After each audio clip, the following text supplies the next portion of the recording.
तो नमस्कार, आप सभी का स्वागत है हमारे स्टडी चैनल पे जिसका नाम है स्टडी पॉइंट रवि।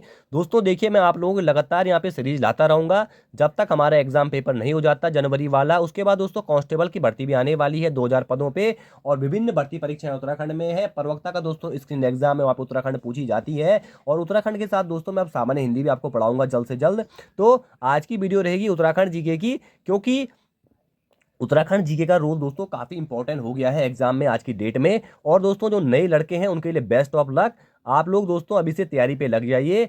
तो स्टार्ट करते हैं हम आज की वीडियो को। पहला क्वेश्चन है, मोतीचूर वन्य जीव अभयारण्य कहाँ स्थित है?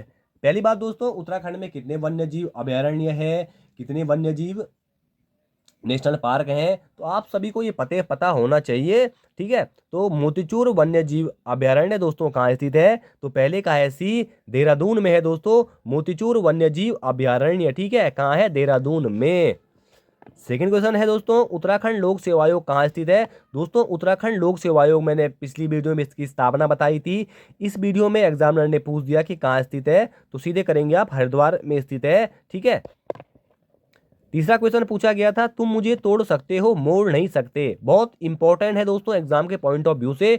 देखिए दोस्तों, ये जो सिरदेव सुमन जी हैं, इनके बारे में एग्जाम से हमेशा क्वेश्चन बन के आता है कि बचपन का नाम क्या था, पिताजी का नाम क्या था, इनकी पत्नी का नाम क्या था। ठीक है, इनकी मृत्यु कब हुई थी, क्योंकि काफी फेमस व्यक्तित्व रहे हैं उत्तराखंड के सिरदेव सुमन जी। 84 दिन की भूख हड़ताल के बाद इनकी मृत्यु हो जाती है। उस टाइम दोस्तों टिहरी के राजा रहते हैं नरेंद्र साथ जी।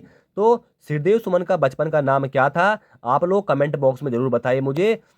इनके पिताजी दोस्तों एक आयुर्वेदाचार्य थे, आयुर्वेदिक डॉक्टर थे सिरदेव सुमन जी के पिताजी। तो इन्होंने एक व्यक्तित्व दिया था, तुम मुझे तोड़ सकते हो मोड़ नहीं सकते, ये कहा दोस्तों सिरदेव सुमन ने। ठीक है, किसने कहा था? सिरदेव सुमन ने। और इन्होंने एक व्यक्तित्व और कहा था, यदि गंगा हमारी माँ होकर ही हमें दो हिस्सों में काटती है, तो कुछ इस टाइप का था, मेरे को पूरा याद नहीं आ रहा है, वो भी पूछा जाता है। तो उसके बाद चौथा क्वेश्चन है, महात्मा गांधी ने उत्तराखंड में किसे भारत का स्विट्जरलैंड कहा था? देखिए दोस्तों, अपने प्रवास के दौरान गांधी जी रुके थे कौसानी अल्मोड़ा में, और जब गांधी जी ने यहाँ की सुंदरता देखी थी, उन्होंने भारतवासियों से कहा था, आप लोग इतनी दूर स्विट्जरलैंड जाते हो तो ये जगह तो वहाँ से भी सुंदर है। इसी को दोस्तों भारत का स्विट्जरलैंड उन्होंने कहा था, कौसानी को। ठीक है, कौसानी का दोस्तों प्राचीन नाम कई बार पूछा जाता है। कौसानी का प्राचीन नाम दोस्तों बलना था। ठीक है, देखिए दोस्तों, मैं ज़्यादा डिस्क्रिप्शन नहीं कर रहा हूँ वीडियो में, क्योंकि वीडियो फिर लंबी हो जाती है। फिर लंबी वीडियो दोस्तों क्या होता है कि आदमी ज़्यादा नहीं देखता है। ठीक है, पांचवा क्वेश्चन है, निम्न में से किस व्यक्ति को विकास पुरुष कहा जाता है? दोस्तों ये आपने काफी बार पढ़ा होगा, विकास पुरुष है एनडी तिवारी जी हमारे। इंपॉर्टेंट क्वेश्चन है, याद कर लेंगे आप लोग। छठवां क्वेश्चन दोस्तों पूछा गया है, उत्तराखंड में पाई जाने वाली ओक वृक्ष की प्रमुख प्रजाति क्या है? दोस्तों ओक वृक्ष की प्रमुख प्रजाति यहाँ पे पूछी जा रही है, तो ये है मोरू, खड़सू, बांज। ये सभी दोस्तों ओक वृक्ष की प्रजातियां हैं। आप लोग दोस्तों पढ़ाई पे बिल्कुल ढील ना कीजिए, क्योंकि एग्जाम बहुत नजदीक है और दिन काफी कम बचे हैं। तो आप लोग सभी अच्छे से दोस्तों तैयारी करके जाइए। करत करत अभ्यास के दोस्तों जड़मति हो सुजान। अगर आप निरंतर अभ्यास करते रहेंगे तो जड़ बुद्धि वाला आदमी भी निरंतर अभ्यास करने से जरूर सफल हो जाता है एक दिन। उसके बाद आठवां क्वेश्चन है, उत्तराखंड की किस जनजाति में मौसमी प्रवास का प्रचलन है? दोस्तों जो मौसमी प्रवास का प्रचलन है वो है दोस्तों किसमें? भोटिया जनजाति। ठीक है, भोटिया जनजाति में दोस्तों क्या है? मौसमी प्रवास का प्रचलन। ठीक है, उसके बाद नौवां क्वेश्चन दोस्तों है, झिलमिल ताल कहाँ स्थित है? दोस्तों झिलमिल ताल है आपका चंपावत डिस्ट्रिक्ट में है झिलमिल ताल, बिल्कुल याद कर लेंगे दोस्तों। झिलमिल ताल कहाँ है? चंपावत डिस्ट्रिक्ट में है। उसके बाद 10वां क्वेश्चन पूछा गया है, गुरुराम राय देहरादून कब आए थे? दोस्तों गुरुराम राय देहरादून आए थे 1699 ईस्वी में। ठीक है, कब आए थे? 1699 ईस्वी में। और राजा का नाम मेरे को याद नहीं आ रहा, उन्होंने गुरुराम राय जी को दोस्तों 3 गांव दान दिए थे, पूछा जाता है। तो फतेह शाह दोस्तों, फतेह शाह ने गुरुराम राय जी को 3 गांव दान दिए थे, और फतेह शाह के दरबार में दोस्तों नवरत्न रहते थे। ये सवाल पूछा जाता है, कई बार एग्जाम में रिपीट होते रहते हैं ये सवाल। 11वां सवाल है दोस्तों, लोक साहित्यकार डॉक्टर शेर सिंह पांगती की जनपद के रहने वाले हैं? दोस्तों ये रहने वाले हैं कहाँ के? पिथौरागढ़ के हैं। पिथौरागढ़ को दोस्तों सौर क्षेत्र भी कहा जाता है। पिथौरागढ़ की स्थापना दोस्तों राजा पिथौरा शाही द्वारा की जाती है। 12वां क्वेश्चन है, लाटू देवता मंदिर की जनपद में स्थित है? दोस्तों लाटू देवता मंदिर पूछा गया है, तो लाटू देवता मंदिर बताएंगे आप, तो यह है दोस्तों कहाँ पे? चमोली डिस्ट्रिक्ट में है लाटू देवता का मंदिर। 13वां क्वेश्चन दोस्तों बना है, राज्य में किस स्थान में तिब्बत नेपाल के साथ व्यापार किया जाता है? तो दोस्तों राज्य में जो है तिब्बत और नेपाल के साथ व्यापार किया जाता है दोस्तों, कहाँ से किया जाता है, तो ये सही है बी, ठीक है, तिब्बत और नेपाल के साथ व्यापार पिथौरागढ़ से दोस्तों होता है। 14वां क्वेश्चन दोस्तों है, पलेठी सूर्य मंदिर देखने के लिए किस घाटी में प्रवेश करना होगा। देखिए दोस्तों, पलेठी का सूर्य मंदिर कहाँ स्थित है, हिनोला खाल टिहरी गढ़वाल में दोस्तों यहाँ पे पलेठी का सूर्य मंदिर है। देखिए दोस्तों, उत्तराखंड से जितने सूर्य मंदिर है आप लोग एग्जाम से पहले जरूर पढ़ के जाइए, क्योंकि सूर्य मंदिर अब ऐसे नहीं पूछा जा रहा है कि कटारमल सूर्य मंदिर कहाँ है, ठीक है। अब थोड़ा सा आयोग काफी डीपली घुस के बता रहा है, ठीक है। तो पलेठी का सूर्य मंदिर देखने के लिए दोस्तों कहाँ जाना पड़ेगा आपको, तो 14वें का है ए, भागीरथी नदी घाटी में जाना पड़ेगा, ठीक है। उसके बाद 15वां क्वेश्चन है, महात्मा गांधी ने प्रथम बार ऋषिकेश हरिद्वार की यात्रा कब की थी। दोस्तों, महात्मा गांधी ने ऋषिकेश हरिद्वार की यात्रा कब की थी, तो ये की थी 7 जून 1915 को। देखिए दोस्तों, आप लोग इसी प्रकार से अपनी स्टडी को जारी रखिए।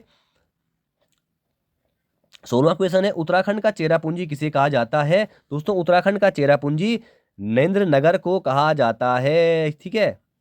किसको, नरेंद्र नगर टिहरी गढ़वाल में स्थित है, ठीक है। 17वां है, पांडुखोली गुफा किस जनपद में है।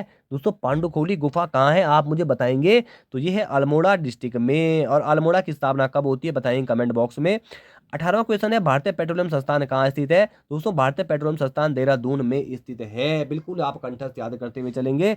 इसके बाद दोस्तों आते हैं हम अपने 19वें क्वेश्चन में, और वीडियो में टोटल 36 क्वेश्चन होने वाले हैं। 19वां क्वेश्चन हमसे पूछा गया था, कुमाऊं का मुकुट रहित राजा कौन है या था। तो दोस्तों, आप सभी को पता है ये क्वेश्चन काफ़ी बार आयोग इसको घुमा फिरा के पूछ देता है, और बहुत इंपॉर्टेंट क्वेश्चन है आने वाले एग्जाम के लिए। दोस्तों, जो हेनरी रैमजे थे ये कुमाऊनी लोगों से इतने घुल मिल गए थे कि कहा जाता है कि ये कुमाऊनी बोलना भी सीख गए थे, ठीक है। तो इनको मुकुट रहित राजा कहा जाता है हेनरी रैमजे को। और आप मुझे कमेंट में बताएंगे कुमाऊं के जो पहले ब्रिटिश कमिश्नर थे वो कौन थे, ठीक है, और किस कमिश्नर के द्वारा सर्वप्रथम जो है पटवारियों की नियुक्ति की जाती है, ये भी पूछा जाता है। अल्मोड़ा जेल की स्थापना किसने की थी, ठीक है, और डबल लॉकर जो व्यवस्था थी उस टाइम ये किसके द्वारा शुरू की गई थी। तो आप सब कमेंट बॉक्स में बताएंगे मुझे इसके आंसर। देखिए, मैंने हिंट दे दी आपको यहाँ पे। 20वां क्वेश्चन पूछा गया है, कैलाश मानसरोवर यात्रा का दुर्गम पड़ाव कहाँ स्थित। देखिए दोस्तों, जो कैलाश मानसरोवर यात्रा होती है, ठीक है, यहाँ के लिए कहते हैं कि वीजा लेना पड़ता है। तो इसका जो दुर्गम पड़ाव है दोस्तों, पिथौरागढ़ के कौन से दर्रे से होकर जाती है दोस्तों कैलाश मानसरोवर यात्रा, तो पिथौरागढ़ इसका दोस्तों क्या है, दुर्गम पड़ाव है। नेक्स्ट क्वेश्चन है दोस्तों, उत्तराखंड का दूध का कटोरा कहा जाता है। देखिए दोस्तों, दूध का कटोरा कहा जाता है, नाम से देखिए दूधा तोली को उत्तराखंड का दूध का कटोरा कहा जाता है। दूधा तोली दोस्तों जैव विविधता के दृष्टि से काफी महत्वपूर्ण है। यहीं से दोस्तों 5 नदियों का संगम होता है, 5 नदियों का उद्गम दोस्तों दूधा तोली से होता है। और आप एक चीज याद रखेंगे, दूधा तोली के कोठियावाड़ नामक जगह पर वीरचंद सिंह गढ़वाली जी की समाधि स्थल है, क्योंकि गढ़वाली जी को दूधा तोली का जो प्राकृतिक सौंदर्य था काफी पसंद आया था, ठीक है। उसके बाद 22वां क्वेश्चन पूछा गया है, कुमाऊं रेजिमेंट का गठन कब हुआ था। दोस्तों, कुमाऊं रेजिमेंट का गठन कब होता है, तो इसका गठन होता है 27 अक्टूबर 1945 को। बिल्कुल याद करते हुए चलेंगे, पूछा जाता है 27 अक्टूबर 1945 को दोस्तों इसका गठन किया जाता है। आप लोग बिल्कुल हल्के में न लें एग्जाम पेपर्स को, क्योंकि अब दोस्तों काफ़ी डिफिकल्ट पेपर आयोग बना रहा है। कंपटीशन दोस्तों काफ़ी हाई फाई है, इस टाइम चल रहा, आप सभी को पता होगा, आप देख रहे होंगे ग्रुप सी के पेपर किस लेवल के बन रहे हैं। उसके बाद नेक्स्ट क्वेश्चन पूछा गया था 23वां, कुमाऊं में प्रसिद्ध बाणासुर का किला किस जनपद में है। ये दोस्तों एक कोई राक्षस था यहाँ पे, तो उसके द्वारा ये बनाया गया था, दैत्य के द्वारा। तो ये बाणासुर का किला दोस्तों कहाँ पे है, तो ये है आपका कहाँ पे, चंपावत डिस्ट्रिक्ट में है। और चंपावत से एक चीज़ याद रखेंगे, चंपावत दोस्तों क्षेत्रफल के अकॉर्डिंग में उत्तराखंड का सबसे छोटा डिस्ट्रिक्ट है। उत्तराखंड का क्षेत्रफल के अकॉर्डिंग सबसे बड़ा डिस्ट्रिक्ट दोस्तों ये चमोली है, और चमोली ऑप्शन में नहीं होगा तो उत्तरकाशी है, ठीक है। और बागेश्वर का प्राचीन नाम दोस्तों पिंक वैली था, ठीक है, क्या था, पिंक वैली। और नैनीताल का त्रिऋषि सरोवर था, ठीक है। और पिथौरागढ़ को सौर क्षेत्र भी कहा जाता था, चंपावत को कुर्मुकाली। उसके बाद 24वां क्वेश्चन है, हरिद्वार में स्थित सिद्धपीठ मंदिर माया देवी का संबंध किससे है। देखिए दोस्तों, ये क्वेश्चन काफी बार आता है, तो माया देवी का संबंध है दक्षपुत्री सती से। किससे है, दक्षपुत्री सती से, ठीक है। नेक्स्ट क्वेश्चन पूछा गया था, उत्तराखंड का नेपोलियन किसे कहा जाता है। दोस्तों, उत्तराखंड का नेपोलियन किसे कहा जाता है, तो अजयपाल दोस्तों उत्तराखंड का नेपोलियन कहा जाता है इनको। अजयपाल के द्वारा दोस्तों कौन सी एक प्रथा थी वो चलाई गई थी, मैंने आपको बार बार बताया है।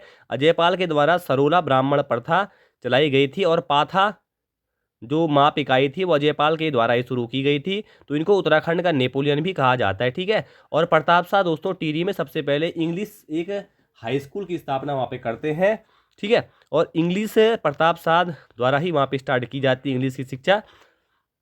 आप मुझे बताएंगे किस टिहरी नरेश द्वारा टिहरी में पहली बार बिजली का संबंध किस टिहरी नरेश से है? सबसे पहले बिजली किस नरेश के शासनकाल में आई थी वहाँ पे? उसके बाद 26वां है तिपरा बामा ग्लेशियर की जनपद में है। देखिए दोस्तों काफ़ी बार पूछा जाता है, तिपरा बामा ग्लेशियर चमोली में है। देखिए दोस्तों काफ़ी ज़्यादा मात्रा में अगर ग्लेशियर पूछे जाते हैं तो चमोली से उठा के आयोग पूछ देता है, क्योंकि और डिस्ट्रिक्ट के ग्लेशियर काफ़ी ईजी है, लेकिन चमोली में काफ़ी ग्लेशियर है तो एग्जामिनर काफ़ी डीप घुस जाता है वहाँ पे। तो चमोली डिस्ट्रिक्ट के एक बार सब ग्लेशियर आप लोग देख लीजिए। 27वां क्वेश्चन है राजकीय औद्योगिक महाविद्यालय कहाँ है? तो ये इजी क्वेश्चन है, बरसार पौड़ी में है दोस्तों राजकीय औद्योगिक महाविद्यालय है, ठीक है। उसके बाद नेक्स्ट पूछा गया है किस राजवंश का चिन्ह गाय थी? ये इजी क्वेश्चन है, ये काफ़ी बार एग्जाम में रिपीट होता था पहले, अब तो मुश्किल हो आएगा ये, लेकिन पूछा जा सकता है, वन लाइनर है। तो राजवंश का चिन्ह गाय थी तो चंद राजवंश, और चंद राजवंश की जो संस्थापक माने जाते हैं दोस्तों सोमचंद माने जाते हैं, लेकिन कुछ विद्वान इसके संस्थापक जो है थोवर चंद को भी मानते हैं। उसके बाद नेक्स्ट क्वेश्चन है रॉबर्ट्स गुफाएं कहाँ है? देखिए दोस्तों इसमें आप कंफ्यूज ना हो, रॉबर्ट्स गुफाएं मतलब होती है दोस्तों चोरों की गुफाएं। तो ये रॉबर्ट्स मतलब होता है चोर। तो एग्जामिनर आपसे एक किसी क्वेश्चन पेपर में हिंदी में पूछा गया था कि चोरों की गुफाएं कहाँ हैं, तो ये गुच्चू पानी देहरादून में स्थित है। इंपॉर्टेंट है दोस्तों, याद कर लेंगे। अगस्तमुनि जगह पूछी जाएगी, अगस्तमुनि दोस्तों रुद्रप्रयाग में है, सतपुली पौड़ी गढ़वाल में है। देखिए दोस्तों एक क्वेश्चन से 4-5 क्वेश्चन निकल जाते हैं, अगर आप उस क्वेश्चन में थोड़ा सा अपना दिमाग यूज करेंगे तो वहाँ से 4-5 क्वेश्चन आसानी से आप निकाल लेंगे, एक क्वेश्चन से 4-5 क्वेश्चन, ठीक है। उसके बाद दोस्तों नेक्स्ट क्वेश्चन पे आते हैं 30वां, पहाड़ पर लालटेन किस साहित्यकार की कृति है?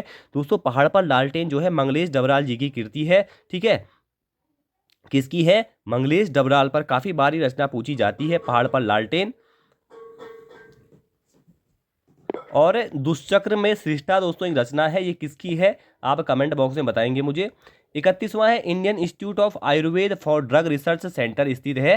दोस्तों ये क्वेश्चन काफी ट्रेंडिंग क्वेश्चन रहता था पहले, अब भी दोस्तों पूछा जाता है, ऐसा नहीं है कि क्वेश्चन अब नहीं आएंगे, अब भी पूछा जाएगा, लेकिन थोड़ा घुमा फिरा के आयोग पूछेगा आपसे। तो 31वें का दोस्तों रानीखेत में है Indian institute of Ayurveda drugs research centre, ठीक है। कहाँ है? रानीखेत में। रानीखेत कहाँ पड़ता है? अल्मोड़ा में, ठीक है। रामनगर पड़ता है नैनीताल में। 32वां क्वेश्चन है उत्तराखंड में कौन सा नगर उत्तर भारत का केरल एवं पूर्व का वेनिस के उपनाम से प्रसिद्ध है? दोस्तों कौन सा नगर है प्रसिद्ध ऐसा? तो 32वें का है डी, उत्तर भारत का केरल हरिद्वार को कहा जाता है, और पूर्व का वेनिस दोस्तों हरिद्वार को कहा जाता है। और हरिद्वार जिले से आप दो चीज याद रखेंगे, एक तो यहाँ पे सबसे कम साक्षरता पूछेगा आयोग तो हरिद्वार की है, और सबसे ज्यादा जनगणना पूछेगा हरिद्वार का है, ठीक है। और हरिद्वार वो जिला है जहां से गंगा नदी मैदान में प्रवेश कर जाती है, ठीक है। उसके बाद 33वां क्वेश्चन है चितई मंदिर परमोच्च न्यायालय कहाँ स्थित है? यही दोस्तों इजी क्वेश्चन है, काफी बार आता है एग्जाम में। तो ये अल्मोड़ा में है, इनको दोस्तों न्याय का देवता कहा जाता है, ठीक है। यहाँ पे कुछ चिट्ठी रखने का कुछ रस्म है यहाँ पे। और आप मुझे बताएंगे गोलू देवता किसके सेनापति थे, ठीक है। 34वां क्वेश्चन है हर्षदेव औली का गांव कौन सा है? देखिए इस टाइप के क्वेश्चन पूछे जाते हैं। हर्षदेव औली को दोस्तों कुमाऊं का चाणक्य कहा जाता है, इनके अनेक नाम है, कुमाऊं का विभीषण, इस टाइप से इनको जाना जाता है। हर्षदेव औली 34वें का है बी, ठीक है। उसके बाद 35वां है एशिया का सबसे बड़ा मिट्टी पत्थर निर्मित बांध है, आप सभी को पता है जी क्वेश्चन है, टिहरी बांध है, भागीरथी और बिलंगना के संगम पर गणेश प्रयाग में बनाया गया है बांध है ये। उसके बाद आज की वीडियो का दोस्तों अंतिम क्वेश्चन रहेगा 36वां, एक हथिया देवाल का मंदिर कहाँ स्थित है? एक हथिया देवाल दोस्तों कहाँ स्थित है? तो ये है दोस्तों आपका कहाँ पे? आलमिया गांव, ठीक है। आलमिया गांव में है एक हथिया देवाल। और आप मुझे बताएंगे इसका निर्माण किसके द्वारा किया जाता है, ठीक है। तो आज की वीडियो दोस्तों यहीं समाप्त होती है हमारी, और आपको हमारी वीडियो कैसी लगी आप सभी का धन्यवाद।